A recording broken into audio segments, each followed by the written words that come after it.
ప్రజాస్వామ్యంలో దాడులకు తెగబట్టాన్ని ఎవరు హర్షించరు, ఎవరు పవన్ కళ్యాణ్. వైసీపీ వాళ్ళు నేటికి దిగజారుడు అభ్యంతరకర భాషనే మాట్లాడుతున్నారు.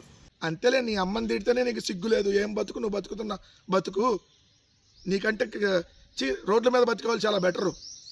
నీ అమ్మని తిడితే, నీ తల్లిని తిడితే సిగ్గు లేకుండా వాళ్ళ దగ్గరికి వెళ్ళి ఊడిగని చేస్తున్నావు. నీది కూడా ఒక బతికేనా?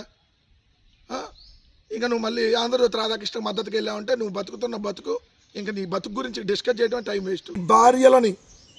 మీ భార్యలను చెల్లెలుగా భావించి కట్టుకున్న దాన్ని వేరే వాడికి ఇచ్చి పెళ్లి చేస్తారని రాశారని అంటే దానికి మీరు సమర్థిస్తున్నారంటే ఎస్, మీరందరూ కూడా సిద్ధపడ్డారా? ప్రజాస్వామ్యంపై దాడి, ఇది ప్రజాస్వామ్యంపై దాడా? మహిళల మీద నీచంగా కించపరుస్తూ దారుణాతి దారుణమైన వ్యాఖ్యలు రాసి తల్లికి చెల్లికి తేడా తెలియకుండా, భార్యకి చెల్లికి తేడా తెలియకుండా వావి వరుసలు లేకుండా వార్తలు రాస్తే అలాంటి వాటికి మద్దతు ఇస్తే మీరు మనుషులు అసలు? మళ్ళీ సిగ్గు లేకుండా మళ్ళీ వచ్చి స్టేట్మెంట్లు ఇస్తున్నారా? ఖచ్చితంగా మీ అందరికీ పోయే కాలం దగ్గర పడి వార్తలు రాస్తున్నట్టుగా ఉంది. దీనికి మళ్ళీ సమర్థిస్తా. ఎవరు హర్షించరు దాడులు. ఎవడు చేశాడు దాడి? మరి సాక్షి ఆఫీసుల మీద దాడులు చేసినప్పుడు ఎందుకు మాట్లాడలా? నిన్న నిరసన వ్యక్తం చేస్తేనే నీకు నొప్పి వచ్చింది పవన్ కళ్యాణ్.